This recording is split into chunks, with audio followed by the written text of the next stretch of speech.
In 2003, Nike signed 13-year-old Freddie Adu to a 7-figure contract. But Freddie didn't live up to the hype. He has turned down every single documentary project looking closely at the details of his career. Until now. People are going to look at everything you did because of the hype surrounding your arrival and what they think you can be. I'm Grant Wall, and this is American Prodigy, Freddie Adu, from Blue Wire Podcasts.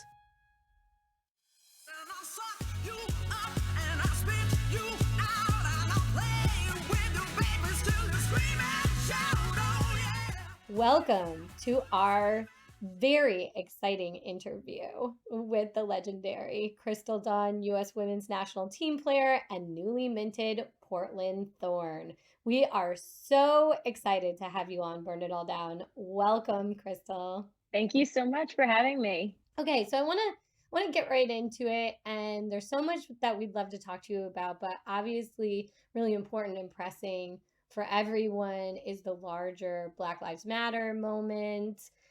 I wanted to start, I've taught on Long Island for a very long time. You are one of, you are the best thing it's probably produced in terms of women's soccer. I apologize if I've left anyone out.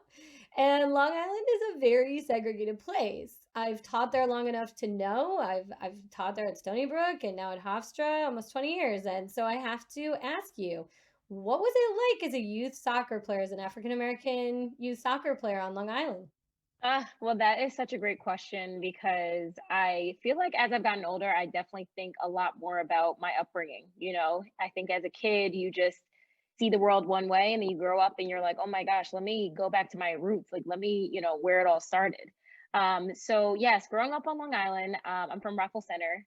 It is a predominantly white neighborhood, and my family is all basically from Queens. So they moved me out to Rockville Center when I was about 2 or 3. And that is really where I first saw soccer for the first time, and I think I really owe my parents moving me out to Long Island to really, why I started this sport, because I don't think I would have that awareness and that knowledge of even what soccer is. My parents definitely didn't grow up playing that sport, and they didn't watch it on TV. So I think that is a really cool thing that I definitely hold dear to my heart about just Long Island in general. It is a soccer hub and there's soccer everywhere. So I'm very, very fortunate that I was able to grow up on Long Island. With that being said, yes, I know many, many Black girls have this same experience, but I was one of basically just the only Black player on the team, and I didn't think anything differently when I was a kid. I was like, okay, yes, I'm different. I look different. I know that, but that's my normal, that's what life is. And I think as I got older, I realized that there were a lot of Black girls that had the same experiences as me. And that's when I really decided that this is not normal. This shouldn't be the norm. It shouldn't be just 1 or 2 Black girls on a team. This sport should be opened up to so many of us. And I think that's when I started to realize, me growing up in a small town, those issues are not just in that town, but it's everywhere. And so as I got older, I think my eyes started opening up a little bit more, and I realized that there is a bigger issue ahead. And you decided to go to UNC, which is a legendary program, legendary player, legendary program, using that word a lot. But UNC, was that an obvious decision for you when it happened? How did that come about? Yeah, I mean, choosing colleges nowadays is so stressful. I think especially when you're an athlete, you obviously want your parents want you to choose a school that, for the academics. It's like, oh, choose a good school. We want you to graduate with a really great degree, right? Of course, parents want that. But then as a athlete, you want to choose a school where you want to win, you want to start, you want to play, you want to make your mark in your sport, playing for a college that you feel like speaks to you. And I think when I was about 14, 15, that's when I was like, okay, colleges are starting to reach out. I'm a little, anxious about it, but I'm going to take my time. I'm known as a late bloomer, I feel like, because I was 17 when I committed to UNC. And a lot of people were like, that's so late. What took you so long? And I'm like, I don't know. I didn't want to rush, it's a big decision. But my choice to end up at UNC was, it wasn't a hard decision. Like you stated, it's a legendary school. It's a dynasty. There's so many great players that came through that program. And I think a part of me wanted to, compete on those same playing grounds and fight for my position. I think what Anson really sold me on there was, not guaranteeing that I was going to be a starter, but saying, hey, I believe in you. I believe in your qualities. I've seen you play a bunch of times, but you have to earn your right to start. You have to earn everything that comes your way. And I think that was when I was like, yeah, you're right. I have to earn my spot. It's not enough for me to say, hey, I'm Crystal Dunn, this player that has definitely achieved a lot in her, high school years and her club years, but that success has to carry on, and it's not given. It's something that you have to work hard every single day at. And I think that was when I was like, I'm going to UNC. I'm going to earn my keep, and I want to be amongst the great names and just be a part of that journey. What was your relationship like with Anson? What was it like playing for him? Oh, Anson, he is a interesting man, but he really encouraged us to compete. And I think competition and women are sometimes, a lot of people are like, women shouldn't be competing, or, there's this stigma of, women feeling strong and being able to, want to outwork somebody else and achieve all the things that they want to achieve. And I think when I was at UNC, it was encouraged to compete. It was encouraged to be at your best, because you wanted to be at your best so your teammates can also bring out their best game, and then everyone is getting better.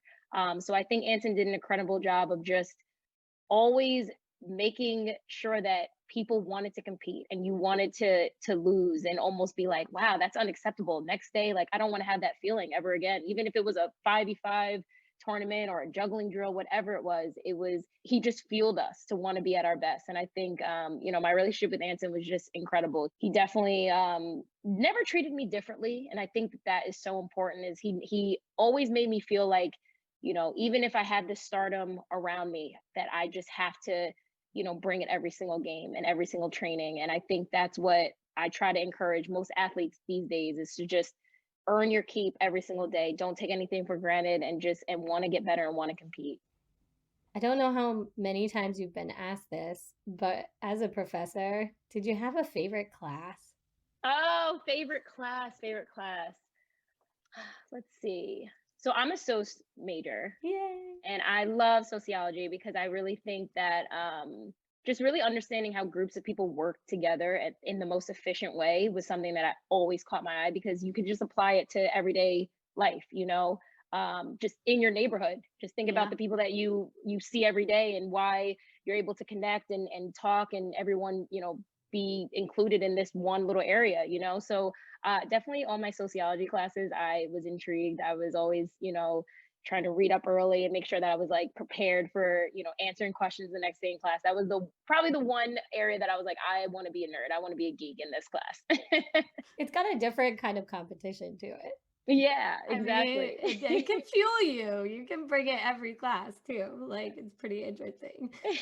So, I want to ask a little bit. A lot of the women's soccer community, and even your teammates, and maybe myself and some of my co-hosts at Burn It All Down, have occasionally felt as though you've been slighted along the way for certain awards. And I'm not asking you to complain, but to say, what does that feel like when you read people, coming out and saying that about you, that you have been such a kind of strategic player for the U.S. women's national team, such a smart player, such a workhorse, all the things, all the things.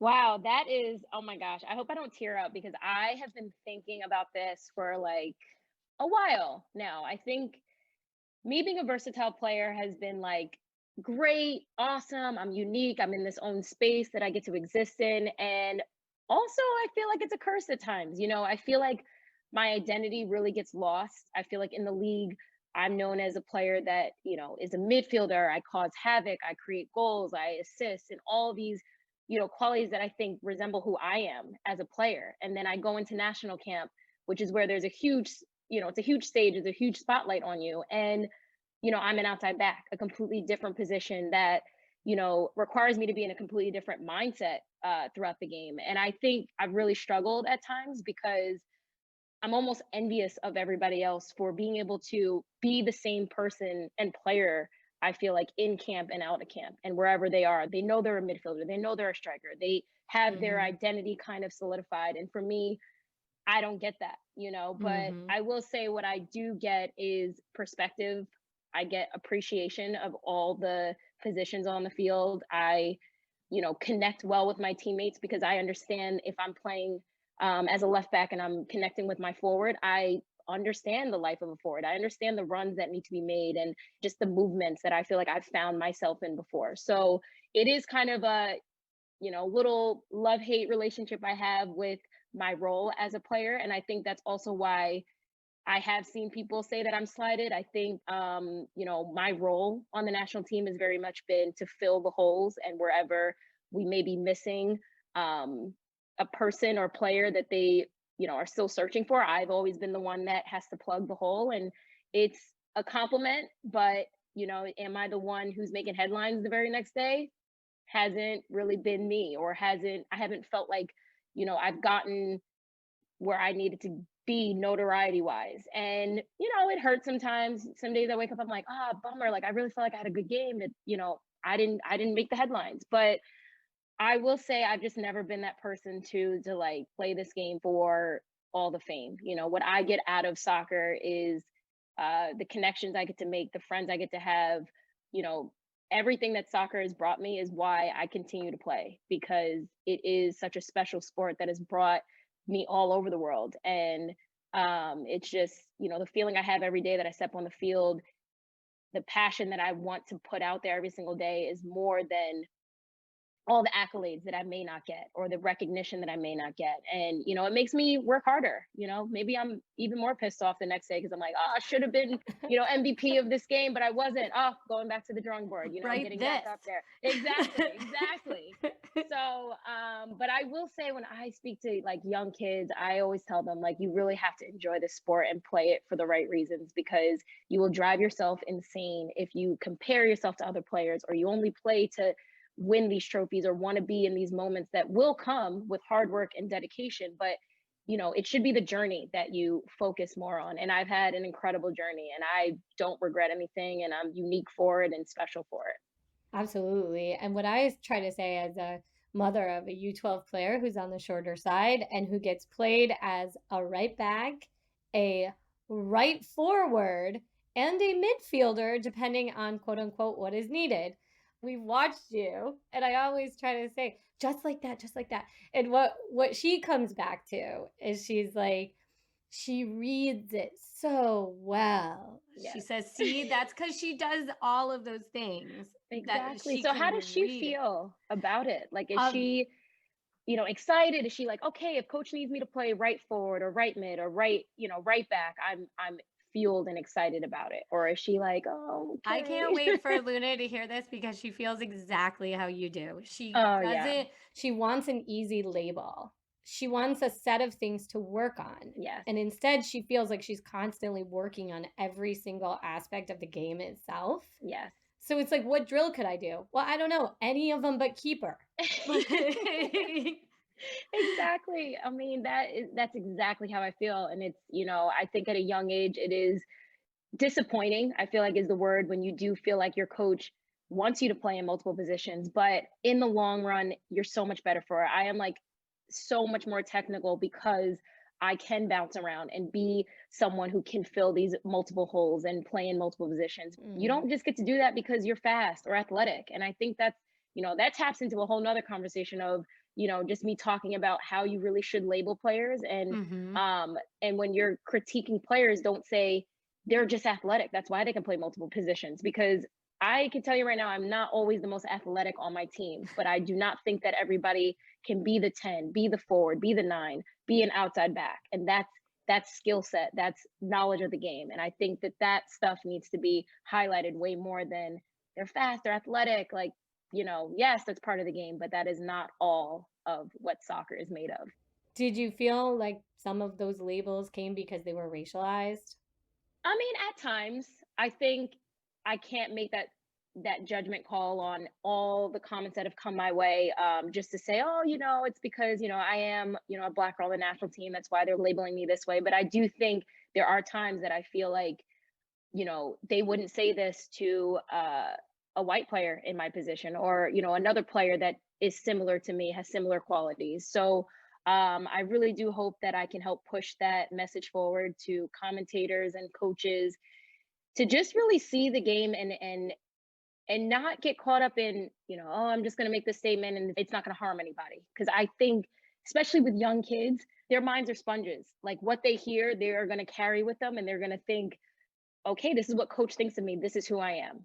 As an older player, to me, I'm like, I'm 28 years old. Am I really listening to what someone says about me? Not a whole lot, because I've grown into myself and I know who I am as a player. But I do think as young kids, you often, hear something and you're like, okay, this is what coach thinks of me. So therefore, like, that's the only opinion that matters, or that's who I am because they said that's who I am. So definitely for coaches coaching younger kids, please be smart about what you say and, really critique them on their qualities and not just get caught up in some of their attributes that they may possess, but see them as a whole player and try to develop a well-rounded player.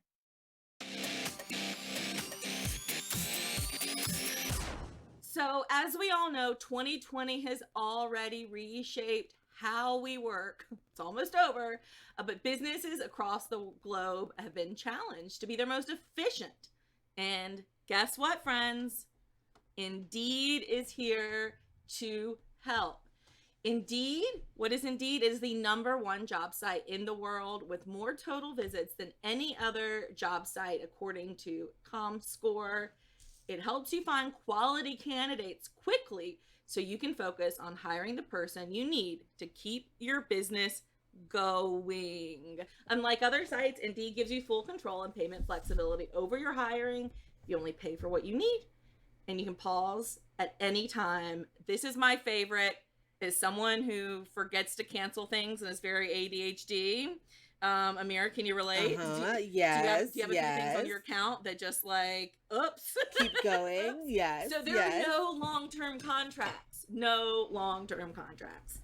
You don't have to end up with DAZN for a year. Oh, I'm sorry, Shireen. And also hope DAZN is not a sponsor of us. So Instant Match. No, this is an exciting thing.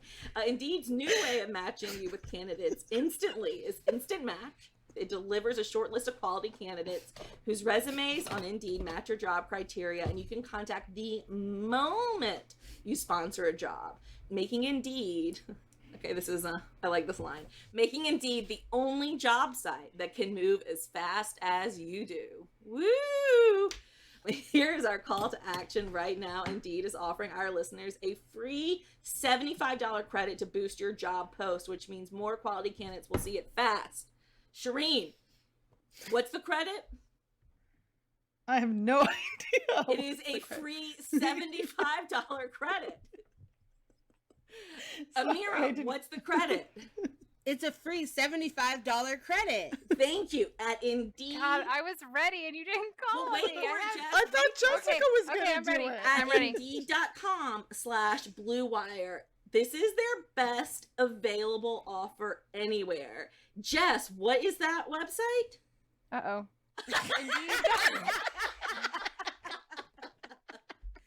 Indeed.com/Blue Wire. Yes. Indeed.com/Blue Wire. I have it. Indeed.com. Go there right now before you forget it, because we forget things. The offer is valid through December 31st. Terms and conditions apply. Okay. We definitely just did an entire segment on data in sports and did not talk about betting. You might be wondering why. Wow.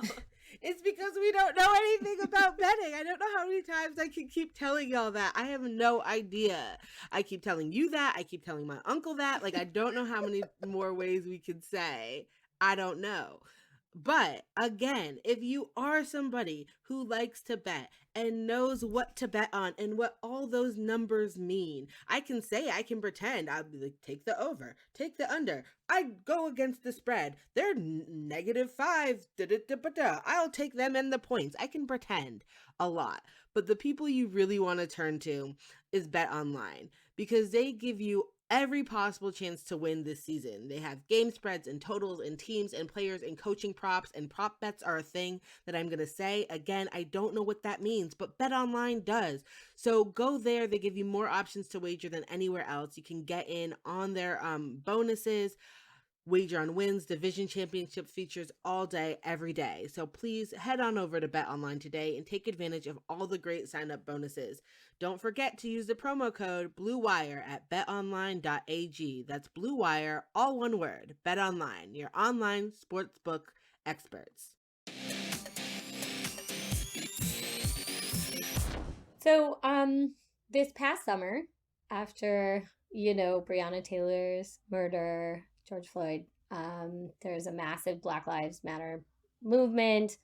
It has sparked, obviously, a lot of change across sports. How did Black Women Players for Change come about, the new organization in NWSL? Yeah, so we started a group, and it is called Black Women's Player Collective. We're really excited about it. Sorry, collective. No worries. Black Women Players Collective. Yes, Got it. We're so we started out as basically being a support group, just being able to come together, create a space for all the Black women in the NWSL to vent and just, speak on things that they've experienced and just create a safe space for them. Because our issue on the women's side compared to the men's side is definitely different. The men have the representation, they have multiple players on each team to really feel like their voice can be heard, whereas a lot of our NWSL teams, there's only maybe one Black player on a team, and that could be extremely overwhelming, given all the events that have occurred this year. How do they feel like they can speak to their teammates? It was challenging. So I think creating this group came at a really good time because we knew events were happening and occurring, and we just wanted that space to be laid out for players. And now, obviously, we're excited because it is an off season. We have a bit of downtime, but this is when we feel like we could push initiatives. A lot of our initiatives were, voter education and making sure people were getting out there to vote. And from the looks of things, I think it worked. Woohoo! Yay! So obviously, now that the election is behind us, a lot of our initiatives will be focusing on, helping young Black girls get more involved in soccer and pushing for programs that will allow scholarships. Just certain, initiatives that we think should be targeted mostly towards Black women because we feel like we are somewhat in a different fight than our male counterparts. So we're really excited about just making this space specifically for women. Yeah. And what's been the reaction to the group so far? So we've been in a lot of conversations with our commissioner, the NWSLPA. We're trying to figure out the best way relationship wise to move forward because they have voice that they want to support us. And we're obviously so appreciative of that. But we also know that we're in a very unique time now where we as Black women feel like we should not be asking permission for some things. We should feel like this is how we feel, and this is our voice. And therefore, you're kind of either really with us or you're just, you're off to the side. And I think the NWSL is realizing that we can no longer really sit back and let them kind of take the wheel. It's actually our time now to be in the forefront and really drive these conversations. And I think they've responded really well, and they understand that we don't want just anyone speaking for us. If there is a matter that is a racial matter, we would love to be in the conversation. If there's a message that they're going to put out there, we would love to know what the message is, because there's been some misunderstanding and miscommunication. I think whenever a message is being put out, it sometimes doesn't represent how we all feel. And I think they understand the issues and the problems that can cause in the future. So yeah, right now we're just working on continuing to build our relationship with them. Well, I wonder too, what's the response been of non-Black players or white players for the most part? Is there ways that they've shown good allyship? Is there ways to go? How do you feel about that? Yeah, so we actually do have a part of our group that will be allies. They are non-Black members of the group, which we're excited about that. We have Sam Ewis and Becky Sarabron who have really been leading the pact on that. So we're excited because we understand that this should not be a Black community issue or a white community issue. This should be, everyone's issue and everyone trying to get on board to help solve these problems. So we completely understand the value and not everyone in the group just, being in the group just because they're Black. We understand that these matters should be handled with everybody in the NWSL, and we need everyone's help and support. So we definitely created a space for them, and they're excited about it. We obviously don't want anyone to ever feel like this is a forced thing that they should be involved in. I think it's important that we know going forward, people either want to get involved and support us, or they don't. And we have to be okay with that. We have to be okay understanding that the NWSL is a different demographic than the WNBA. So we don't have that representation. We may have people who have polarizing views. And that's unfortunate, but we also are prepared for that. And we don't want to create anything that we feel like people are in it for the wrong reasons, or they're forced into it. So we definitely have a process of understanding who's really here to really be in here for the long haul and not just here for the trend, So, but we're excited. We're going to create some really creative and important things for women as a whole, but also definitely minority women. Yeah, it seems like such an important balance to have the space for Black women to have the platform and to have the voice and to have the maneuverability within the league versus the players. And also then seems really very strategically intelligent to think, let's also organize the white allies who are interested in that under our umbrella. in our army, but not quite leading the charge per se. That seems to be a very smart strategy, and one that I don't think is done that often. No, I mean, I know, and it sounds so bad to say, but we're in a time right now where we really don't want white women to feel like they have to speak for us or speak out and not allow us to be in the conversation. I think that is really where we've been, and we're trying to move away from that. And as minorities, we already feel like we are very overwhelmed with representation, the lack of representation, I should say. So, we feel like even though we are a smaller group, as we're unified, we know we can make a big impact. And that's what we're trying to do. Yeah, that seems like a really smart way to move forward. I do want to ask just a couple more things. 2019 World Cup, obviously, congratulations, much post facto. It was very, very amazing. Then you have the equal pay fight. Pretty disappointing, the exit of Carlos Cordero.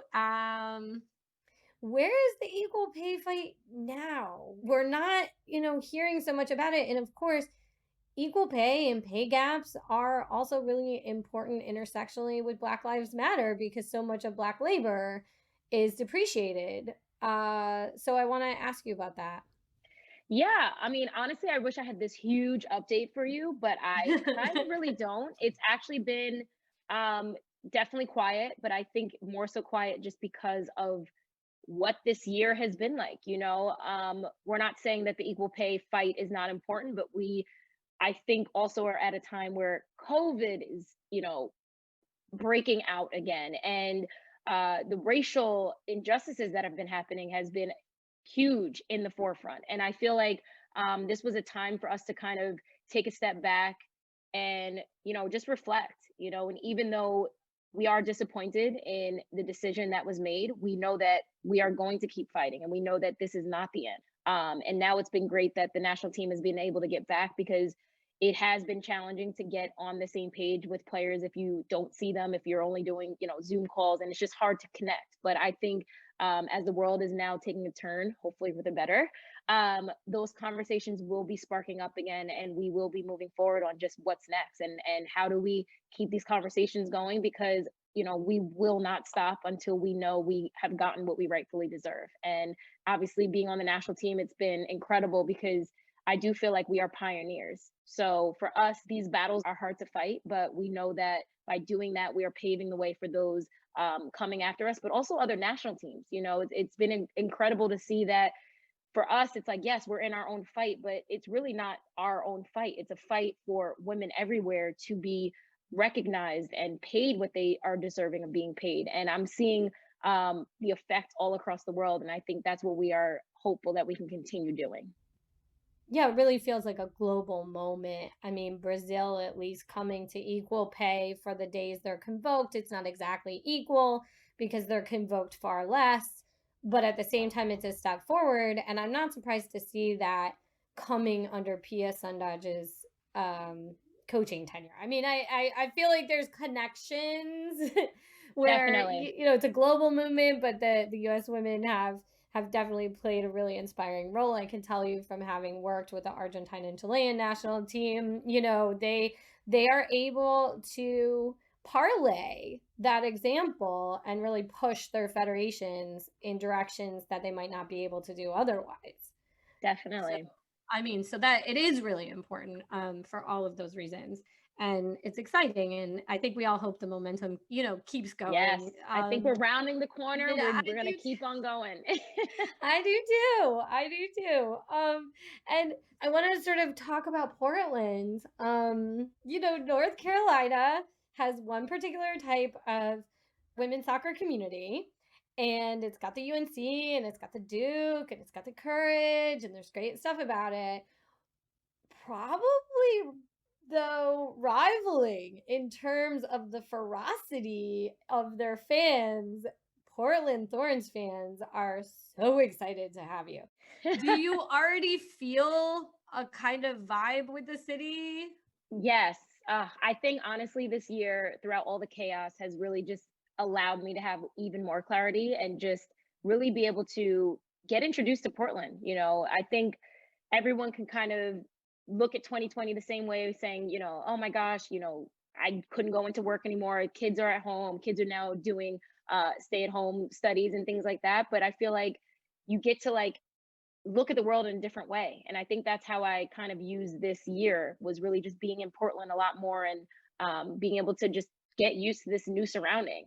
So it's been nice to live in my home that we got a year ago. I was like, wow, this is the first time I'm able to spend time here, which is really nice. And like I said, I got to meet my neighbors, just certain things that I feel like were really allowing me to adjust to this potential move that I was making to Portland. And then obviously fast forward, everything worked out. And I just think it's a huge, huge soccer city. So of course I'm already excited to be a part of that. And just, the people, I think there's something so quirky and cool always about Portland. And I think I've been experiencing that. And everywhere I go, I feel like the moment you mention women's soccer, there's this, oh, the Thorns, we know the Thorns. And I think that is just incredible. I wish that was everywhere, and I think that's what makes Portland so unique and so incredible, because people come out and support the women's side just as much as they come out and support the men's side. And I think that's what we need everywhere. In all these other industries and markets, we need everyone to realize that women can play this sport. If you just show up and come to the games, you will not be disappointed. So I'm excited to definitely play in front of these fans. If we can get fans again, I don't know when. But the welcoming party has been very nice. I was a little nervous for people to be like, wow, you're leaving the North Carolina Courage, F you or whatever, just bad stuff, obviously. Oh. But it's been pretty nice. And I'm happy about that. Me too. There's definitely things in the women's game that we would prefer not to replicate about the men's game. So I'm glad no one's burning your jerseys over your personal decisions. So true. I think there's definitely a group of practices we can agree on that we can just leave to the men's side, or maybe they can just start to emulate the women's game. Yeah, I mean, obviously, the men do their whole diving situation, that I don't want that brought into the women's game. I'm very happy that we are strong women and we play through bloody noses. I mean, Becky Sarabron's head wrapped with blood in the final. I'm like, that is the definition of women's soccer player right there. It's like, coach or trainer, wrap me up. I'm ready to still stay in this game.